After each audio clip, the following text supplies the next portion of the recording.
morning and happy Easter. It's good to be with you today on Summit. I am Jumoke Michaels. Banji is right here.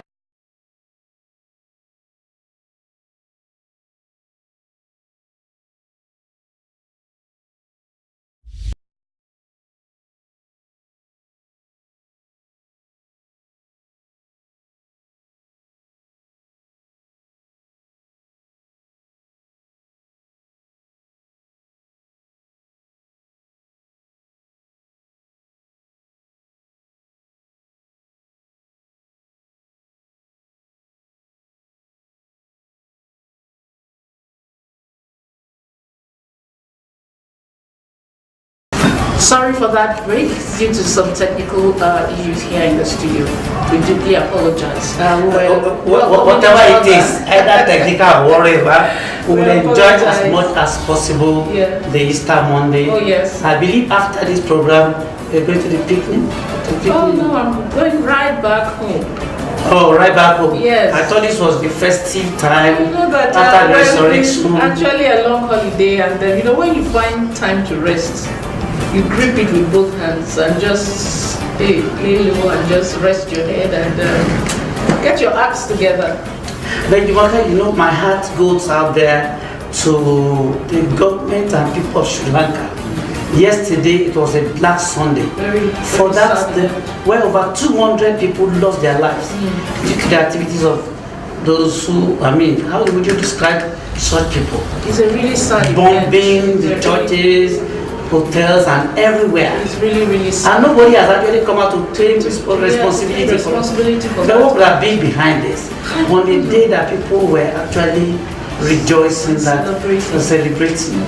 That it's really sad. It's really sad. It's very sad. Beginning to look like a world in serious crisis. Yes, the world is really in crisis because when you find people just all out to just take lives, destroy property, buildings that have been in existence over many years, you just bring them down and destroy lives. It's really sad. And we all mourn, and after a few days, we go back to our normal lives, and nothing happens.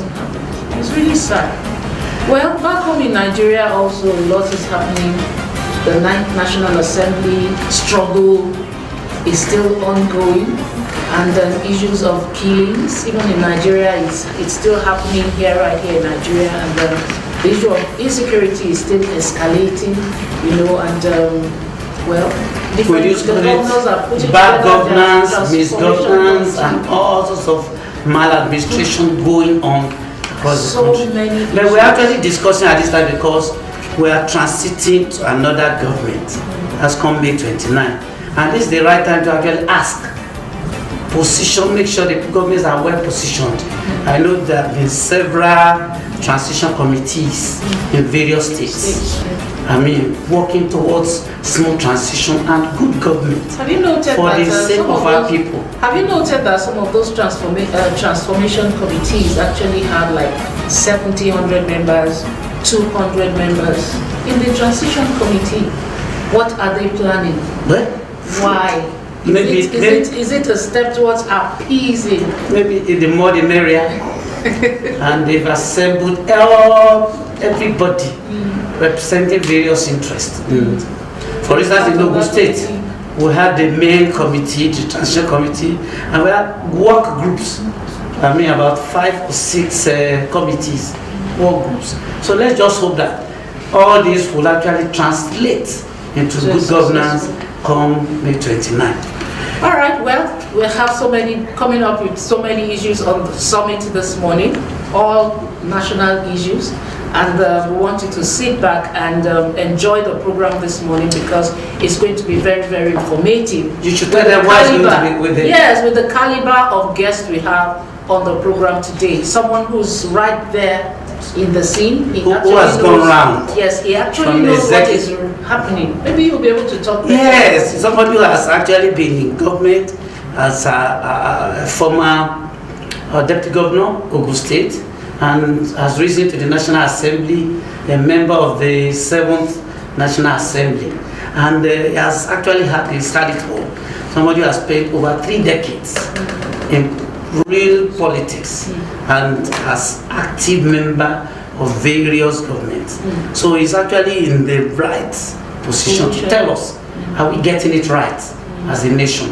Or what should we do to actually get it right? That's why we deemed it to bring him on a day that all of you are at home, so that you can actually get the best. Is it that we don't have the quality people there who can actually chart a good cause for a different government? Or is it that maybe, as somebody said, we just are very obstinate people, irrespective of their advice? We just stick to the way we have been doing it. All right, so it's a special Easter edition on Summit. So please stay with us. We'll be back after this short break.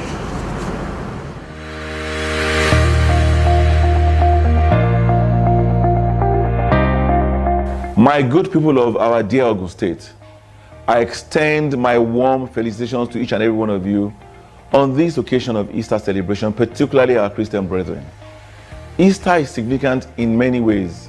It is a manifestation of divine love that offers man a window of true redemption. It also provides hope after hopelessness and symbolizes victory over our challenges, no matter how difficult they may initially appear.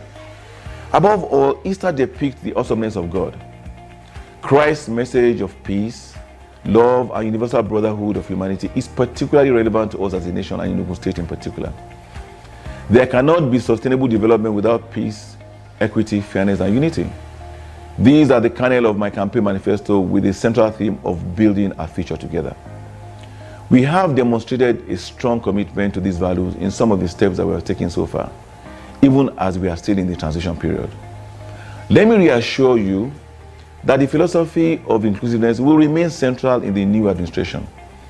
We are resolutely determined to create the enabling environment for an enduring economic development and individual prosperity of the people of Ogun State. As a citizen of Ogun State and the governor-elect, I am proud of the peaceful coexistence amongst the adherents of the major religions. This is a legacy we must cherish and deepen. Let me use this occasion to thank the good people of Ogun State once more for their peaceful conduct during the recent elections and the honor of the mandate bestowed on me to lead our dear state from May 29, 2019. I believe the best way to thank you is to provide leadership that delivers on our campaign promises. That is a covenant. I urge us all to always remember the lessons of Easter and let the lessons abide with us in our conduct all year round. We must avoid any action or utterance that negates the message of love, peace, sacrifice, and forbearance that Easter represents. I pray as we celebrate the resurrection of our Lord Jesus Christ, may all that seem dead or impossible in our lives be resurrected to life and made possible in Jesus' mighty name. Once again, my family and I convey our sincere felicitations to you all. God bless you. God bless Ogun State. God bless Nigeria. Happy Easter. Adegbenga ìpínlẹ̀ Ògùn. Àjọṣe gbogbo wa ni.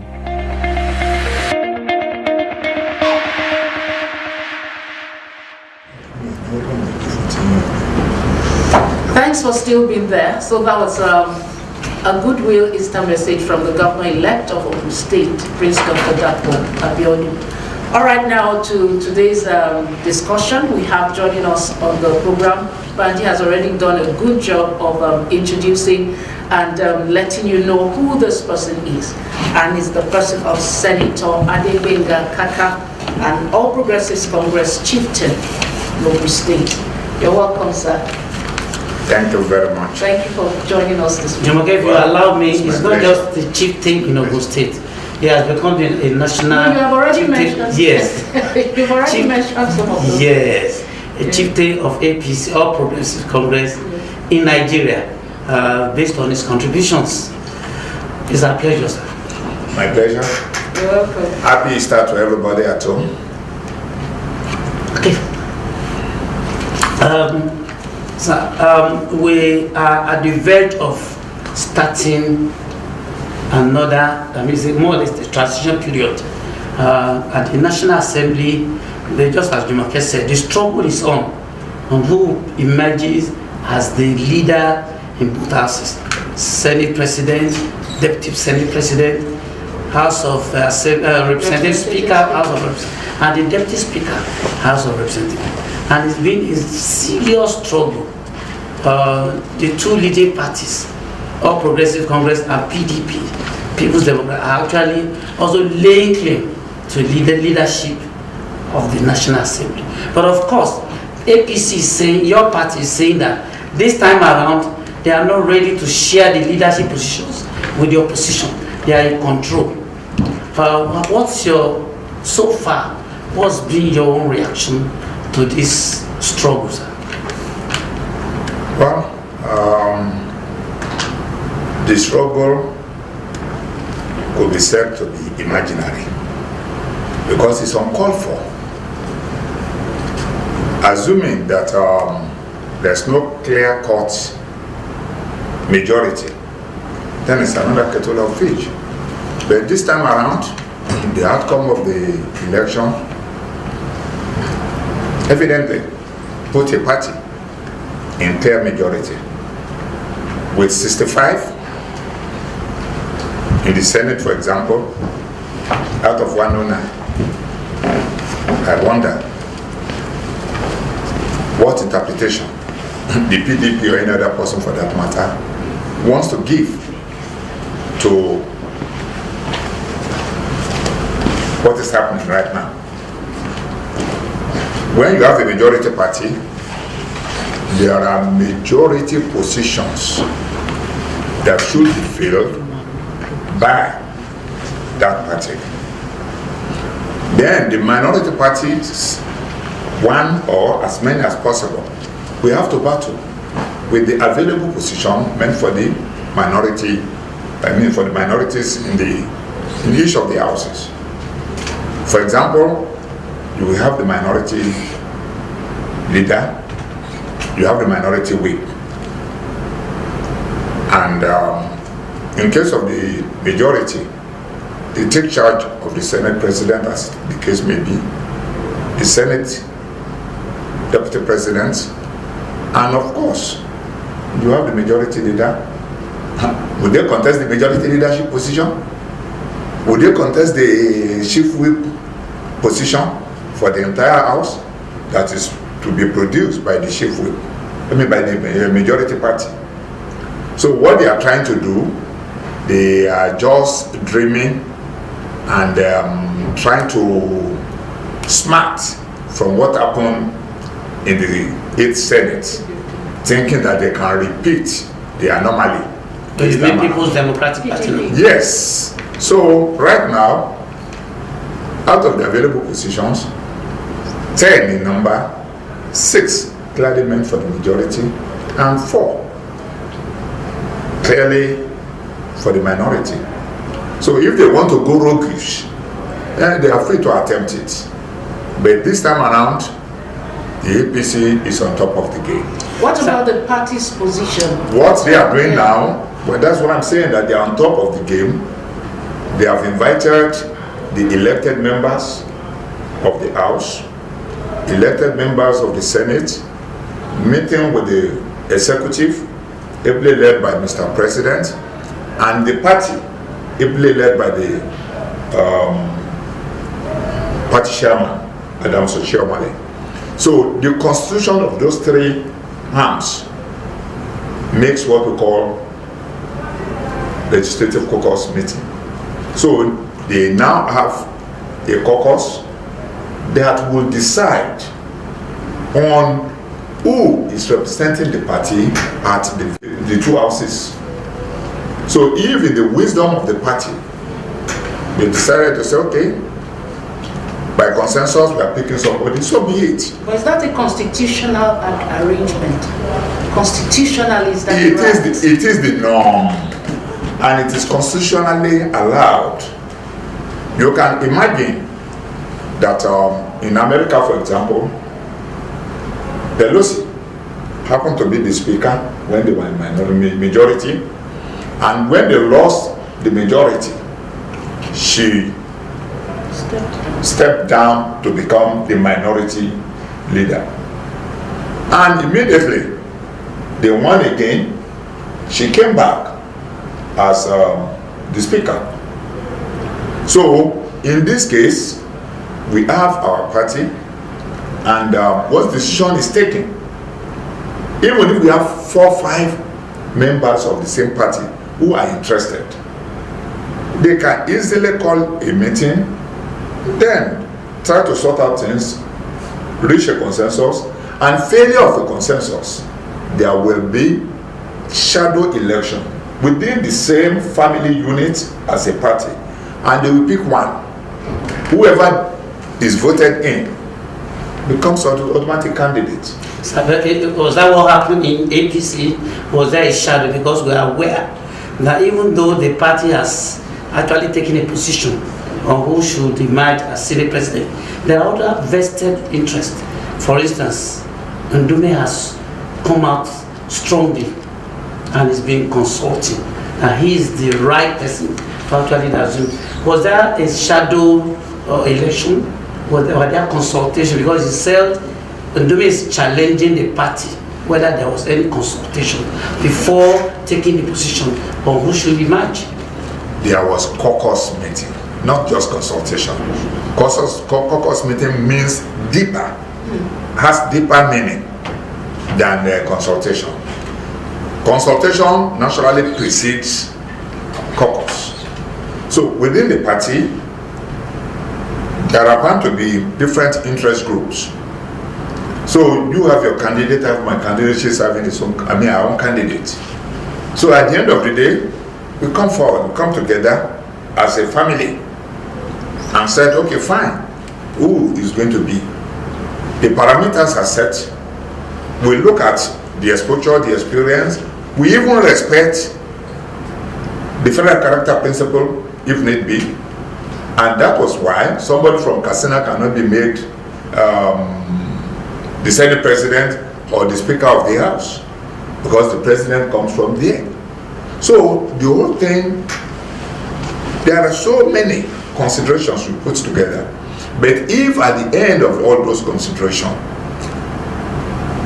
somebody now says he is adamant, I don't want to mention him, but even if I mention him, there's nothing bad, I'm not violating anything. You're a party chief. So if Ndume decided to say yes, so he's still going ahead, then we say, okay, fine, come. Yourself and Lawan, present yourself before the party hierarchy. And the lineup they have decided. Once Lawan is elected, he will have to abide by the decision of the party. You don't go outside to wash your dirty linen in the public. But it has happened before. What if that was an aberration, we and can repeat itself? Not this time around. What's the guarantee that we are behind that? They have learned their lessons. What's the guarantee, sir? We have learned our lessons. So I'm asking, what's the guarantee that it will never happen? Because those that are there now, we are trying to instill discipline. By the time you have 3 governors suspended right now by APC. In those days, the PDP will tell you it's a family affairs and don't worry, we will resolve the issue. Whatever we are doing as a party, whatever we are doing within the National Assembly affects the life of everybody. Everybody, including you are all stakeholders. So whatever we are doing is not limited to family level. It is a public concern. And as a result, if anybody exhibits any act of indiscipline, we just have to apply the rod. And that was what the APC had done by placing three governors on suspension. And by the time they face the disciplinary committee, they will have to justify why they are not going to be further disciplined.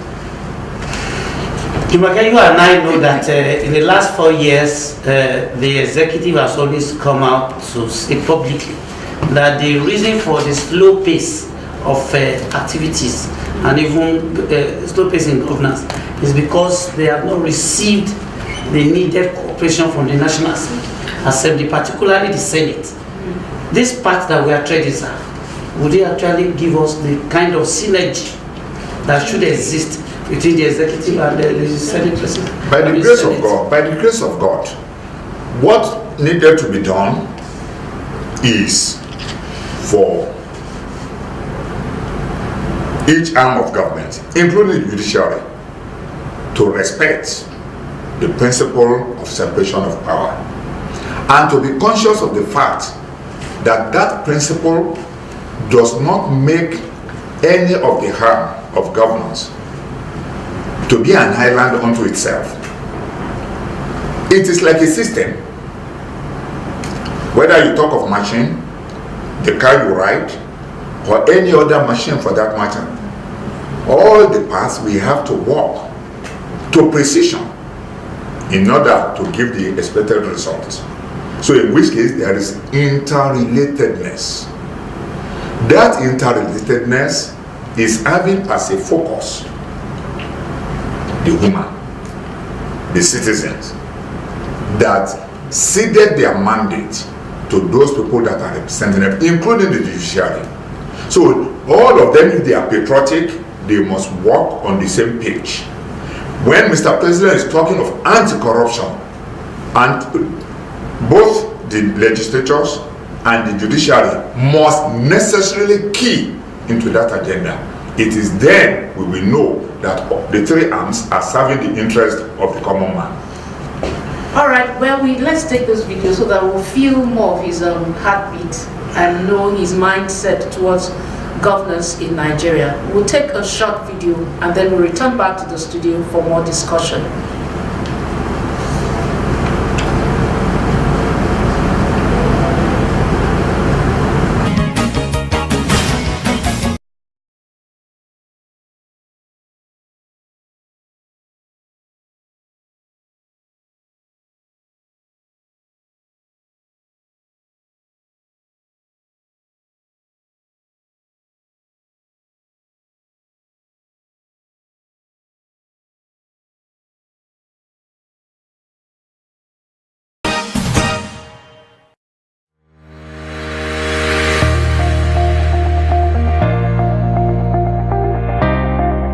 My Thank you, good Kaka.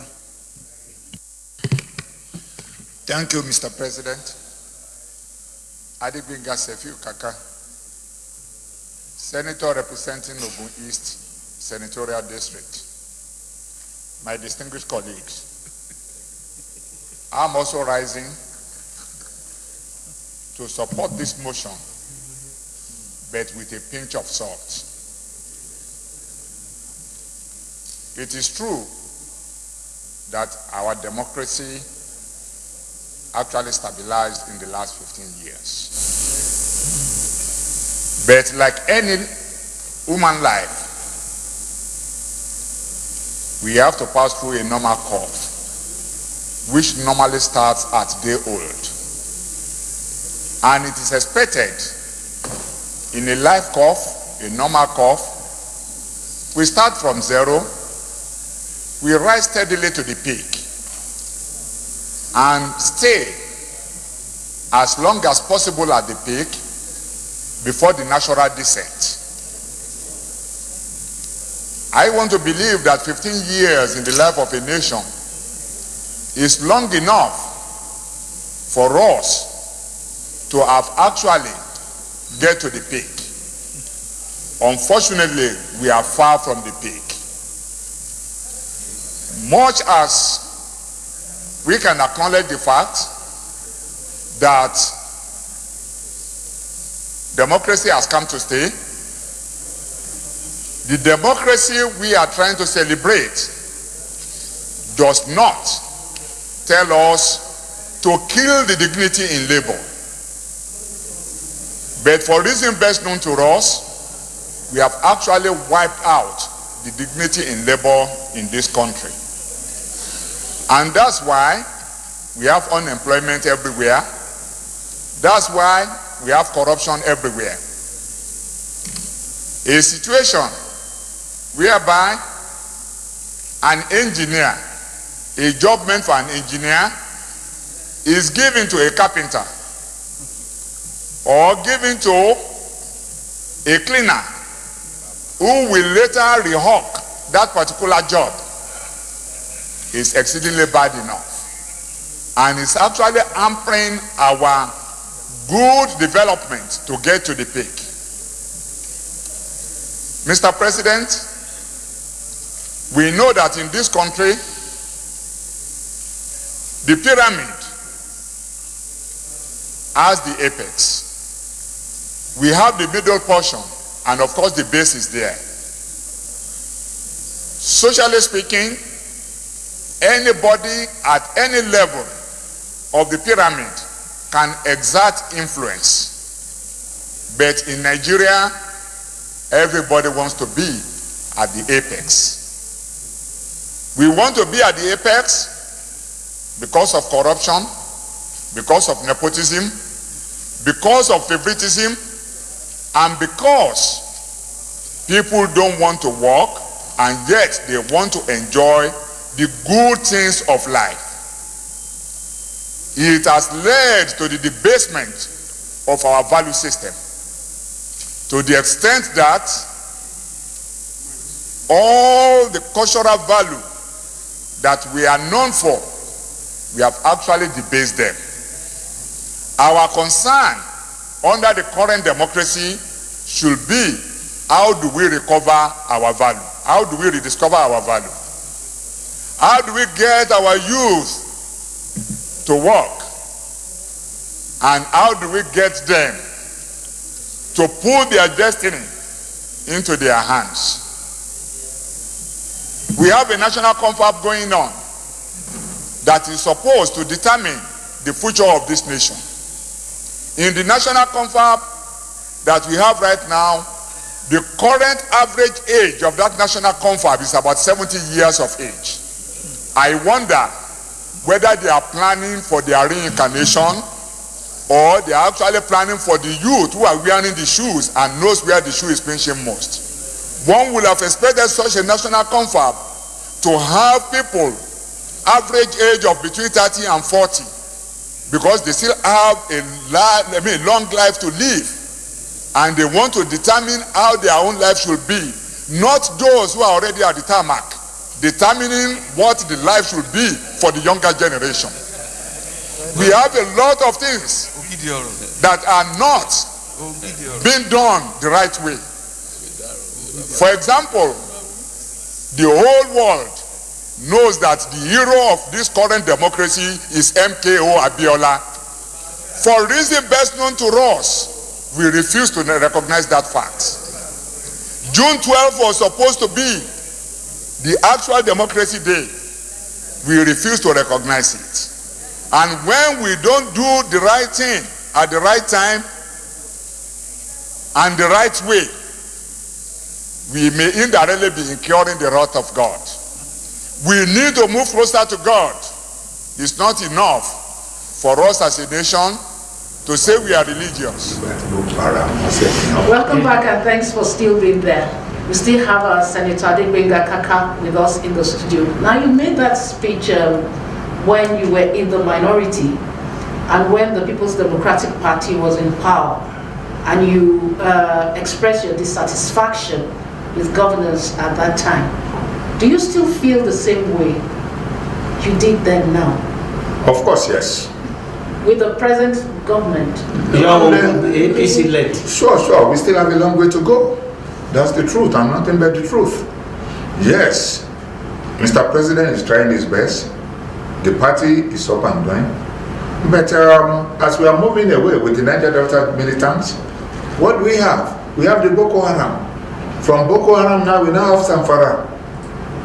We had a raw gold. It's insecurity now. Insecurity, unemployment, not doing what is expected, the internally displaced camp. A lot of things are happening there that one could not comprehend. Then beyond that, we still have a long way to go in terms of employment generation. Except we are we are fooling ourselves. If we are not, we just have to go back to the vessel. You talk of the health program. What are we talking?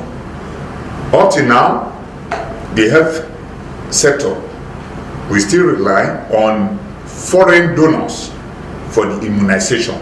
That is supposed to be the bedrock of primary healthcare delivery. Then, even before getting to the primary healthcare, let's put in suspense the secondary and the tertiary. Before getting to the primary, you discover that there's no way you can administer drugs on empty stomach. When people are hungry, you give them drugs. You are aiding their untimely exit.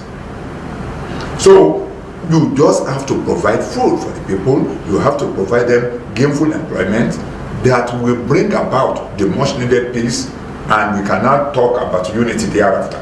But you do not have Nigerians are saying your party APC does not have excuse not to have actually fixed all these issues, insecurity, unemployment, and what have you. You cannot be talking, continue to talk like an activist. Maybe they don't know. Your own regime, your own maybe they don't know what they are talking. Maybe they don't know what they are talking. The truth of the matter is, if you want to bring down this edifice, it doesn't take you more than 5 minutes to do. But to construct it, you will require years. So those who spent 16 years to destroy the nation, now talking that and the ready, we know that we don't need to remind the people. We are here to make the difference, correct all the wrongs, but that is not to say that we will decide to place another level on a decking that is yet uncured. When you put a structure, there must be curing. It is after curing the stipulated minimum period. So a lot of things is wrong with us. Even unfortunately for us, the oil still remains our mainstay.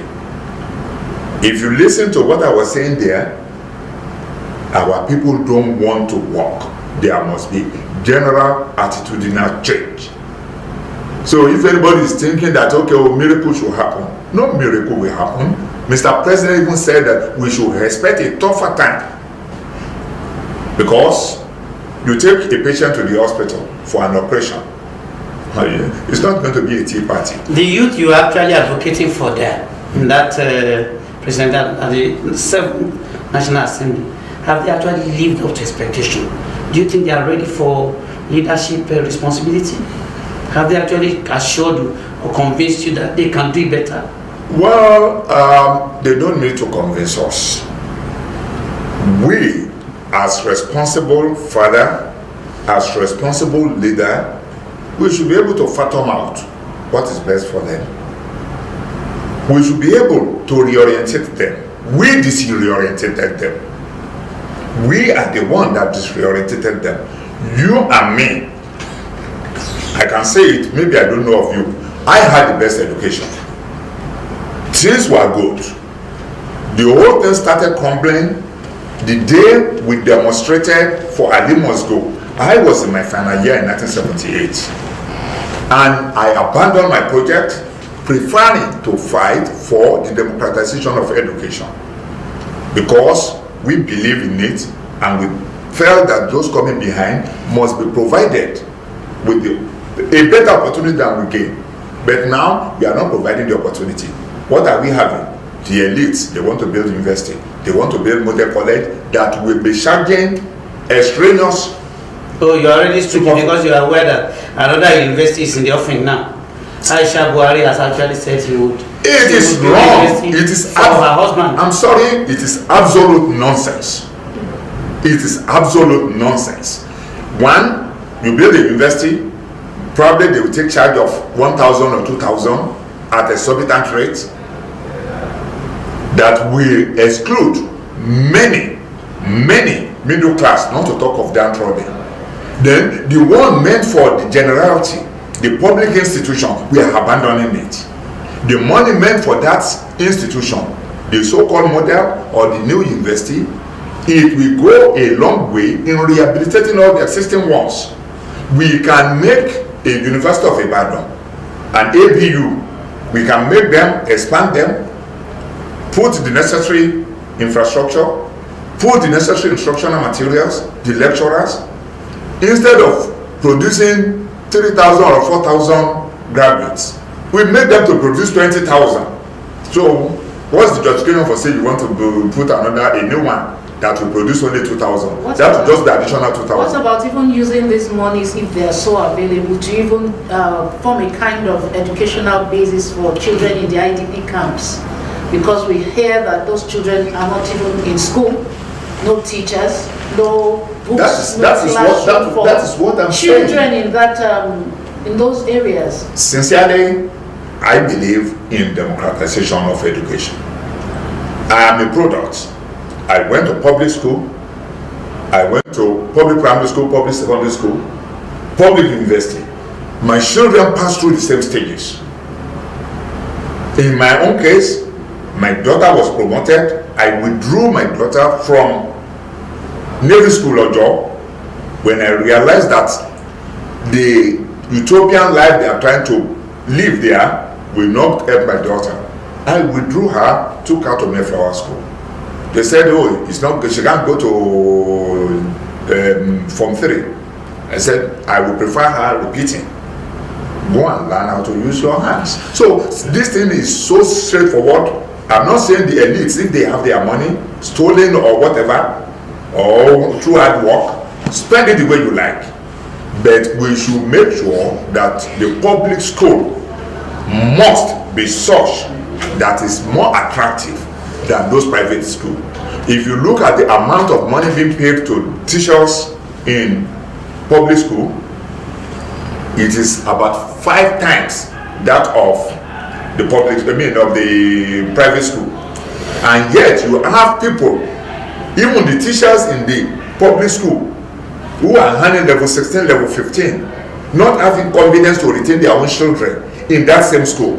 You will see them taking them to a private school where the teachers there are handling patterns as low as 20,000, 25,000.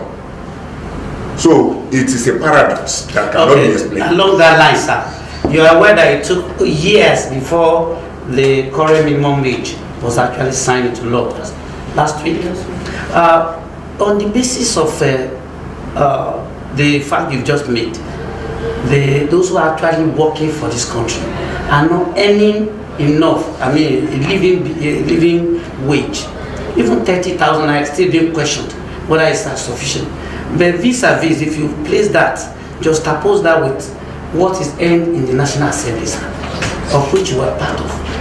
Can we ever have enough to take care of the critical sectors of this economy, where the National Assembly is allegedly taking 1/3 of the national resources? I cannot agree more with you. In the first instance, the structure of the National Assembly, even the structure of the civil service and the public service, is bad.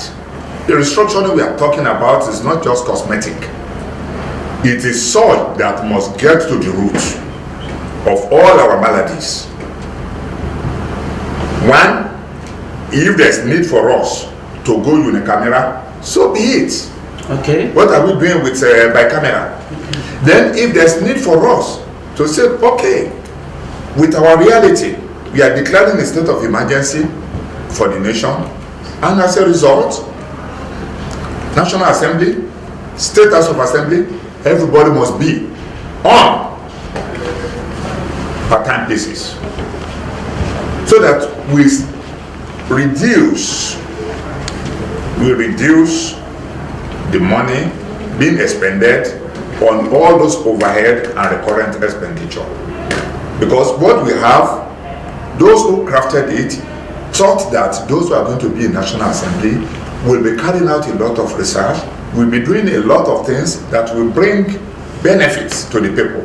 But unfortunately, many are even in the National Assembly who never raised a single bill throughout 4 years. Many who never raised a single motion.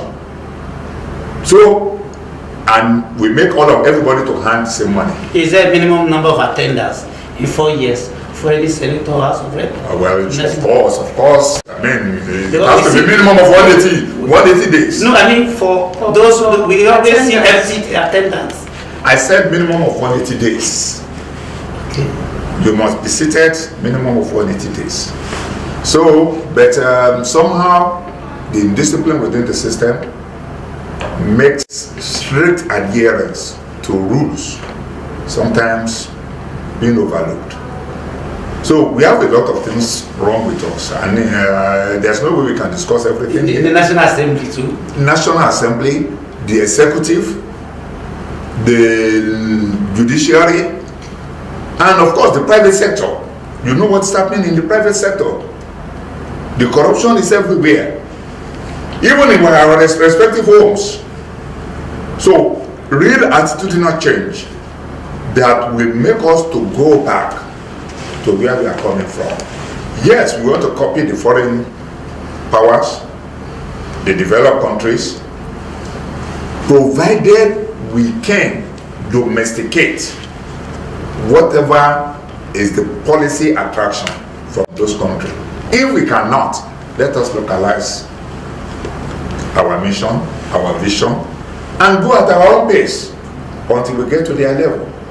Because we don't have the system established, we don't have the foundation laid, we'll be building our castle in the air, and we are not going to go anywhere because we'll be throwing money at problems which will not go away but rebound from time to time back to us, because we have not done what should precede our envisaged front leap. Are you satisfied with the level of the present administration's fight against corruption? Because there are many assertions that it's one-sided, it's not all-encompassing, and all that. And even with this transition, it's still all about fight against corruption. So it's still expected to continue for the next 4 years. But so far, can you say that it's actually working out? Fight against corruption is an endemic disease, and it's going to take a chronic one, for that matter. It's going to take a very long period, and that's why I keep on talking of attitudinal change. If it is application of punishment, jail, once you don't recover all the loot, they will go to jail and still come back to meet their loot, still comfortably living. So it's going to be a long period of time whereby we will encourage everybody to learn to live within its means, try to live with available products that we are producing, and do away with those we cannot produce. I think it's Mbonojike, the king of the boycottables. The earlier we do that, the better for us. It is then we can think of those who are coming behind us. If you are talking of corruption, yes, this is the first time we have a president who will frontally attack corruption. Before now, it has been cosmetic. And with the gargantuan of people involved, we don't expect them. It's not a military man any longer. They have to go through the law, and you know what happens with our law.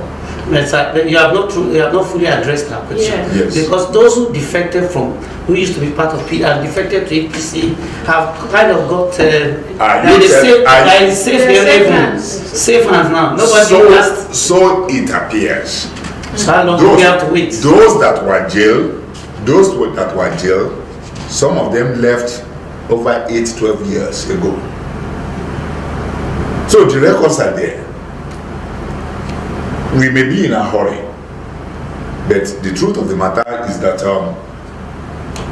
whatever is done 20-30 years ago, the record will still be there, and it doesn't expire anyway. Not 20-30 years ago. Some of them were governors 5 years ago when the PDP was in power, and they moved to the APC. The time you have may not permit us, but the truth of the matter is that some people just have to come together to ensure that we place somebody in position of authority. It is natural that you don't bite the fingers that feeds you. So if for whatever reason those who have been caught in the web do now become a born again, once they stop what they are doing. Are you referring to Adam Tosiomole? No, I'm not referring to that. It's far from it. If they decided to, yes, they are better handled when they are within.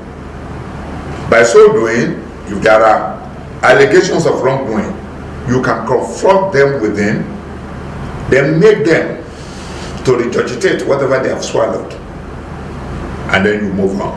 Without being convicted.